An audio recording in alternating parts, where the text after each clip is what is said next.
Does your phone ever notify you about your screen time? Apparently, I spent 59 hours reading on my Kindle app on my phone the first week of February, and 48 hours the second week of February. My phone just notified me of that. But it got me thinking, what exactly have I been obsessively reading? And when is the last time I read a physical book? So I tracked my books all the way back to November, right when I first read A Chord of Thorns and Roses on my Kindle app. Sarah J. Maas single-handedly jump-started my fantasy book hyperfixation. So today I decided to shake up my reading habits and add a little genre variety. You know, give myself a reading palate cleanser by attempting an insane book challenge. 31 books in 31 days of March. Here are the rules. Rule 1. All books must come from the library or the secondhand bookstore unless I already own them. Rule 2. I have a budget of $15. Rule 3. Attempt to read 31 books by the 31st of March. The challenge with finding books I can realistically read in a day from a small town secondhand bookstore is that the options are very limited. I think it's going to make me end up choosing more books based on page number than like the ratings on it or the genre. So this is probably the biggest book haul I've ever gotten. I got 10 books from the library. Free. I'll show you the books that I got from the secondhand bookstore. Old Man in the Sea, You Are a Badass, Peanut Butter and Non, Confessions of the Lioness, The Girl on the Train, Crazy Busy, The Child of Auschwitz, What I Know for Sure, Surviving the Forest, Call of the Wild, God Help the Child by Toni Morrison, The Secret Life of Bees, Your Fathers, Where Are They, and the Prophets, Do They Live Forever? This one will be interesting. Siddhartha? Is that how you say that? Sidartha? Between the World and Me, Walking Among Birds, Girl, Wash Your Face, and The Fault in Our Stars. I would say I did really good at the secondhand bookstore.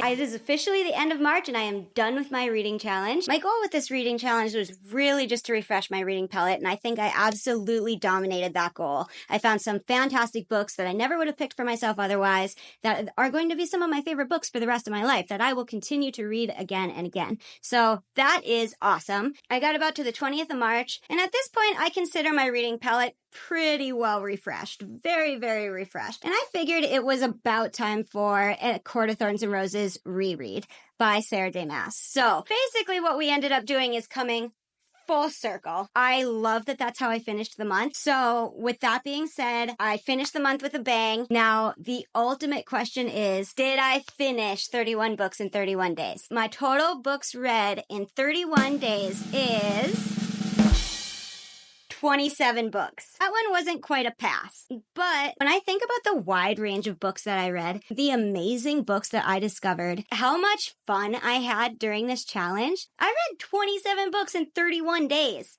To me, a win is a win. I am super proud, and I really loved most of the books that I read. For the books I did read, I'm going to start out these mini book reviews with my 1-star and 2-star ratings. Girl, Wash Your Face. 1 star. Actually, this was probably less than a 1 star. I don't think I even can rate it. I tried so hard. I even skipped around chapters. It gave me the ick. Everything she was saying rang false. It didn't sound real. She didn't sound like she was being real. And everything after the husband chapter, after she describes how bad he treated her, and then they got married and now everything's so super happy. I guess I don't follow pop culture very closely, so I jumped on Google and I fell down that rabbit hole.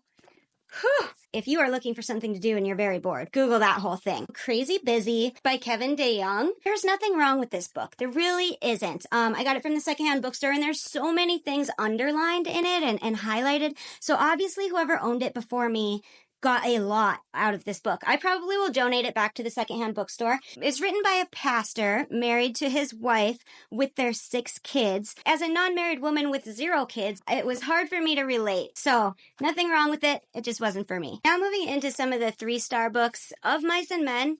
It's so interesting to me how we can reread books after going through a lot of life and life experiences and how they can just hit different. Realizing that the greatest tragedy of this story is actually the character Curly's wife, who wasn't even deemed human enough to be given a name, and then just brushed aside. It doesn't vibe with me anymore. I'm so glad that I reread it and was able to come to these realizations now in my adult life. That was probably my last time I'll read that one. Walking Among Birds by Matthew Hickson. It's kind of a book that talks about what goes on behind closed doors at private boarding schools. It's definitely got some tragedy in it, and it was just kind of weird. Small Things Like These by Claire Keegan. This is more of like a 3.5, closer to 4-star book. It is amazing to me what this author can do in such a short story. I had no idea what went on in Ireland in the 80s when it comes to like mother and baby homes and the Magdalen laundries. I loved reading this book because it really opened my eyes to some things that I didn't know about the world. And I think I read that they turned this one into a movie, or else they're going to turn it into a movie. Boster was another 3.5 star by Claire Keegan. It was really good. Again, I'm so impressed with what she can do in such few pages. This is a perfect example of a book that shows you that it's not really what is said that tells the story, but more what is not said. It was a really fun and enlightening book to read. Einstein's Dreams is wild. This book, I wish I would have known more about it before I just kind of dove straight in. This book makes you think, it gets in your head, it completely expands your mind. And if this is what Einstein really dreamt about, I mean, this is no wonder the man is a genius. Definitely recommend reading it at least one time in your life. It was a really fun read and very, very interesting. An Elderly Lady is Up to No Good by Helene Thurston. This was so much fun. I wasn't sure what to expect with this book, but look at this cover. Just the coolest cover ever. As soon as I saw it at the library, I was like, yes, absolutely. This is a book that I need to read. This book caught me off guard. I was not expecting it. It's just a collection of short stories about an 88-year-old woman who is not as innocent as you might expect her to be. And it was hilarious. I was in such a good mood after reading this book. It was so much fun. I definitely recommend. But even better was the second one. An Elderly Lady Must Not Be Crossed. This is about the same elderly lady, and it's kind of a collection of short stories that tie in just a little bit with the other short stories that happened in the first one, but it comes to a very satisfying end.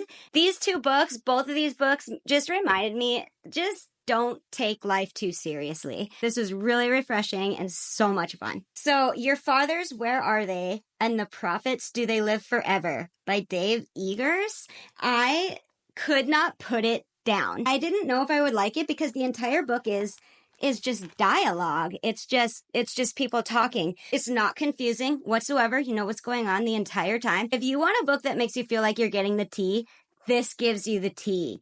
This was one of the funnest books I've ever read. I am so glad that I got it from the secondhand bookstore because I probably will be coming back to this one to read it again. The Secret Lives of Church Ladies by Disha Filia. This was so good. I'm not the biggest fan of short stories. I'm really not. So this month was very interesting for me to find so many short stories that I love so much, but I'm going to be honest, this is probably the best collection of short stories I have ever read. This woman, the way she writes, it is like you are living in it. I have not stopped craving peach cobbler since I put the book down. And like, I can literally feel the Florida sun on my face. It is a collection of, I think 9 short stories of Black women and girls living in the South in America, the expectations from society and the way that they are dealing with it in their own individual ways. This was amazing. This is a must read. Call of the Wild by Jack London. This one's so easy to read in a day. It's such a short book. It is an interesting book because it's from the point of view of a dog. Buck is the main character. Maybe trigger warnings if you do not like to read books that have animal abuse or things like that. This is not the book for you. Buck goes through some hard times. He really does. It has big themes of love, loyalty, bravery, and strength. I think the fact that it is just such an exciting adventure story is what brings us back to it to read it again and again. God Help the Child by Toni Morrison. I wasn't sure what to think of this book. As soon as I started it, I was hooked. I am absolutely obsessed with the main character, Bride. She is an absolute queen. The only reason I can't give this 5 stars is because it left me wanting. I want to know more. I am so invested now. I want to know the rest of Bride's life story. This book gets deep. They get really into some really tough subjects. Overall, it was really great. Ernest Hemingway's The Old Man and the Sea. This is an absolute classic. I love Ernest Hemingway's quote when people are trying to like look deep deeper and find the symbolism in this book. And he's like, the old man is just a man, the kid is just a kid, the boat is just a boat, and the sea is just the sea. It's a very simple and powerful story. And the ending was so bittersweet, but like in a really good way. I love this story. William Golding's Lord of the Flies, at first, I mean, I had never read this in high school. At first, it really threw me off. It was hard for me to pay attention. He goes into such descriptive detail of that island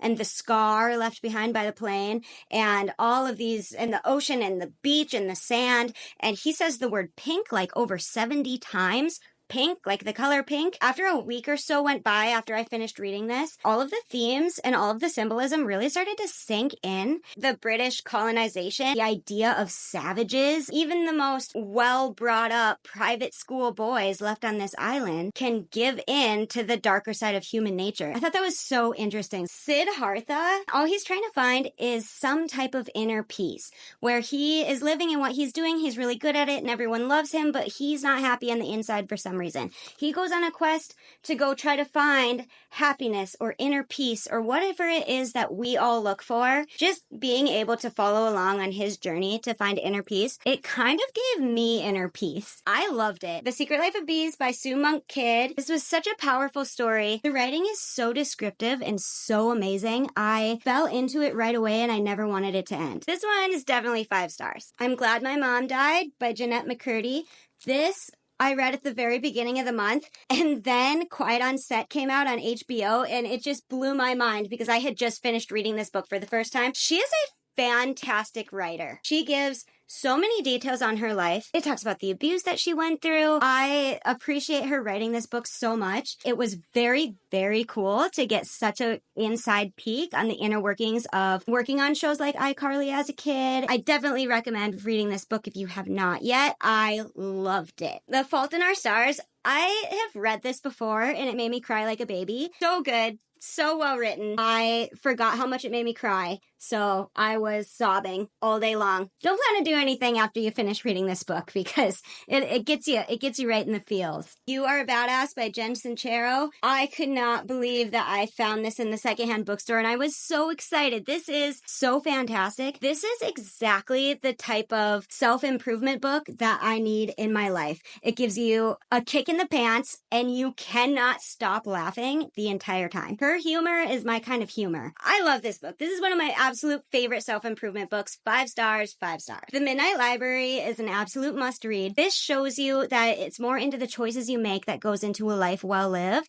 This is a fantastic read, especially if you are a little bit lost or you have choices in your life, you're not sure which direction to go. I thought it was so good. I will read this book at least once a year, every year. Ta-Nehisi Coates wrote a masterpiece with Between the World and Me. I think Toni Morrison said that this is required reading. That is 1000% true. This author gave me the gift of a glimpse into his life growing up and his worries for his own son. This book is written as the form of a letter written to his son, and it was so eye-opening and so life-changing. I will never stop recommending this book to everyone I meet for the rest of my life. The Wager by David Grann. This book is real life Lord of the Flies. This was so eye-opening.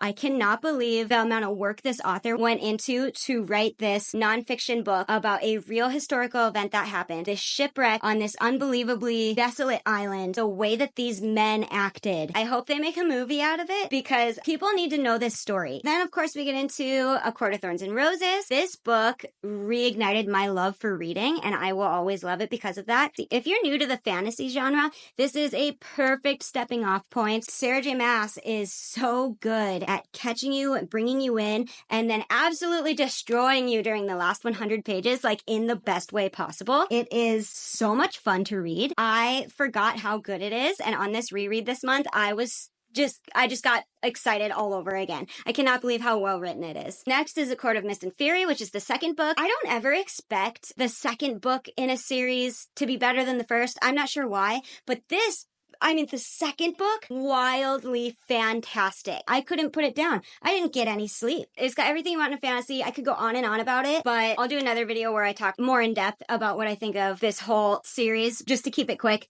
6 stars. All right, and then the next book I read, A Court of Wings and Ruin. This one's actually around 700-ish pages. It is so good. It's definitely another book that I can't stop reading. It is so exciting. There's so much adventure. There's so much action. There's so many things going on. There's so many twists that you would never see coming, and it is just overall just so exciting to read. A Court of Frost and Starlight is the shorter one of the books in the series. I love A Court of Frost and Starlight because after A Court of Wings and Ruin, an entire book about war, A Court of Frost and Starlight, it kind of makes you whole again after you binge read a 700-page book about these crazy things that are all happening. It keeps your interest while it leaves you feeling so satisfied by the end. The last book I read was A Court of Silver Flames. I think that one might be the longest book, around 780 pages, but so good. This book fixed things in me that I didn't even realize were broken. I don't even know how to begin describing it in a mini book review, but 6 stars. 6 stars, 6 stars. The entire series is fantastic, and I strongly recommend. So now I'm just going into the next month so excited. I'm going to dive straight in reading fantasy books only from Kindle Unlimited. Make sure that you like and subscribe